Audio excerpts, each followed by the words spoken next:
뭐 연준하고 뭐 안전자산 이렇게 얘기하다 보니까 뭐 이런 용어들도 가끔 있는 것 같아요. 매파니, 뭐 비둘기파적이니. 처음에 이 용어를 접했을 때는 이게 무슨 신나라 까먹는 소리야. 그 비둘기파, 매파 그냥 간단하게 언급을 해주시죠. 네, 제가 또 재미없게 잘 설명을 해드릴게요. 재미없게. 아까 말씀드린 것처럼 우리나라 같은 경우에는 하는 총재를 포함해서 7명이 결정을 하고요. 연준 같은 경우에는 파월 의장을 포함해서 7명, 일단 지역 연은 총재 12명에서 총 19명이 결정을 하는데요. 결과적으로는 어쨌든 여러 명이 결정을 합니다. 한 사람이 하는 게 아니고요. 그렇죠. 뭐 정치도 그렇지만 좀 위험하지만 정치 얘기하는 거지만 정치도 성향이라는 게 있지 않습니까? 네, 그렇죠. 어떤 중앙은행의 통화 정책을 하는 위원들도 성향이 있습니다. 금리를 조금 더 올리자라고 생각하는 그런 성향을 매파라고 얘기를 하고요. 반대로 이제 조금 더 저금리를 선호하는 입장, 이런 성향을 비둘기파라고 이야기를 합니다. 그래서 파월 의장이 이야기를 했는데 좀 금리를 올리는 방향으로 이야기를 했다. 그러면 매파적이다라고 해석을 한다라는 이제 기사를 볼 수 있고요. 우리 되게 금리 잘 안 올릴 거예요. 이런 식으로 이야기를 하면 좀 비둘기파적으로 얘기를 했네라고 보통 이제 기사를 쓰게 됩니다. 다음은 이제 금리 구간이라고 하는 건데요. 저도 개인적으로 사실 질문을 많이 받습니다. 요즘에 뭐 금리가 오르는데 뭐 이제 저도 대출이 있지만 금리가 올랐는데 나의 대출 금리는 대체 어떻게 될까? 이 금리가 올랐다고 해서 모든 것에 다 적용되는 것은 아닙니다. 동일한 정도로 적용이 되는 것은 아니고요. 지금 그 차트에 제가 띄워놓은 게 올해 1월 1일과 그 다음에 지난주 금요일, 이번 주 월요일이겠네요. 거의 한 10개월 동안 금리가 과연 어떻게 변했냐를 보여주는 이 표인데요. 보시면 아시겠지만 뭐 금리가 다 오른 건 맞습니다. 플러스인데 기간별로 보시면 조금 차이가 있어요. 2년, 3년 쪽의 금리가 가장 많이 올랐고, 그렇죠. 단기물 쪽. 네, 그래서 이제 10년, 뭐 30년 구간은 물론 다 같이 올랐지만 변동폭은 그 2년, 3년 구간에 비해서는 조금 작은 편입니다. 그러네요. 예, 그래서 이렇게 금리 구간별로 등락의 차이가 있고 또 이것을 이용해서 기관들은 열심히 거래를 하고요. 그리고 이제 정확한 뭐 룰이 있는 건 아닌데요. 보통 한 3군데, 4군데 정도로 구분을 하는데 우리가 단기 금리라고 하면 보통 1년 이하를 이야기하고요. 중기 그러면 한 1년에서 5년. 예, 그리고 이제 5년 이상은 보통 장기로 보통 이야기합니다. 그런데 이제 여기서 초장기 이런 용어도 있어요.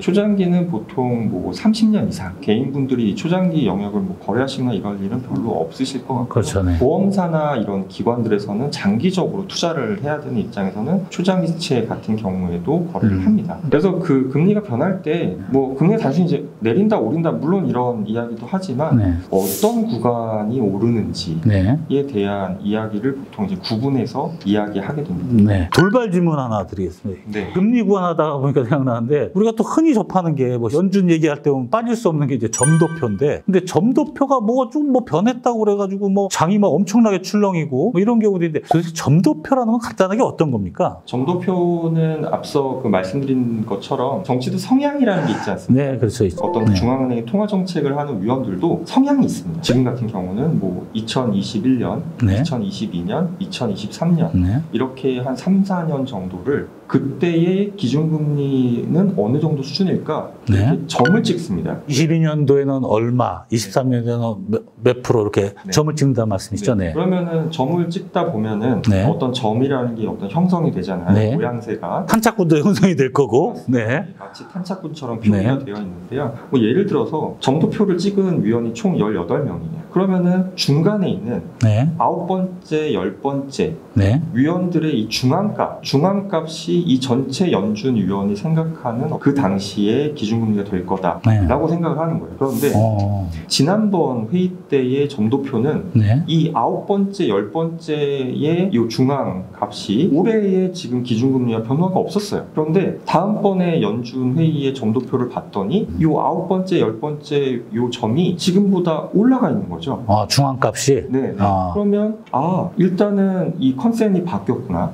시장의 어떤 연준 위원들이 생각하는 정책의 그 중간값이 바뀌었다라고 하면은 이 기준금리가 변하게 되면 지금 보시는 금리 구간의 모든 영역이 다 영향을 받습니다. 속도도 뭐 빠르고 늦고 이럴 수도 있겠네요. 금리 인상 속도라든지. 단순히 점도표의 중앙값이 하나 바뀌었다는 게 탄착군이 바뀌었네. 그 탄착군이 바뀐 걸 보고서 바뀌어야 할 것들이 산더미처럼 많은 거죠. 그렇죠. 예.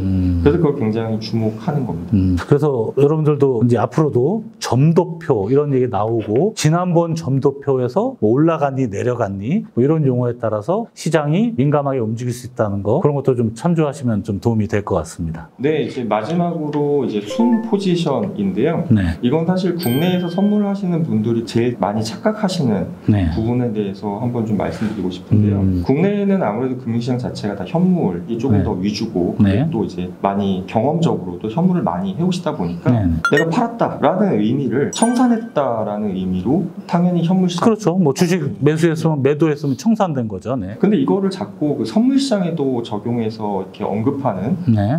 분석이나 기사들이 사실 제 눈에 띄면 굉장히 제가 불편합니다. 그렇죠. 왜 불편하냐면 매도했다는 것 자체를 네. 청산인지 아니면 내가 신규로 매도 포지션을 진입했는지 사실 그 사람이 아니면 알 수가 없어요. 그렇죠. 그런데도 불구하고 팔아버렸다라고 하는 것은 팔았다와 버렸다. 그래서 이제 매도해서 더 이상 없다. 네. 이런 의미로 자꾸 받아들이시는데요. 그거는 사실 좀 묻고 싶은데 어떻게 하시냐고. 자꾸 이거를 그 현물시장에 빗대어서 네. 팔아버렸다라고 표현해서 뭐 이걸 굉장히 뭐 나쁜 의미로라고 이렇게 좀 뉘앙스를 풍기는 네. 그런 분석들이 있는데요. 그것보다는 현재 특정 시점에 순 포지션이 얼마냐. 그렇죠. 예, 그래서 뭐 이게 매수 포지션인지 네. 매도 포지션인지 이렇게 보는 것이 선물시장을 바라보는 조금 올바른 시각이라고 생각이 들고요. 이 시황 용어는 뭐 많습니다. 뭐 여러분들이 궁금한 게 있으면 저희 유튜버의 밑에다가 어떤 것도 좀 설명해 달라 이렇게 좀 올려주시면 저희가 그런 것들을 또 위주로 해서 다음에 또 그런 시간을 편성하도록 하겠고요.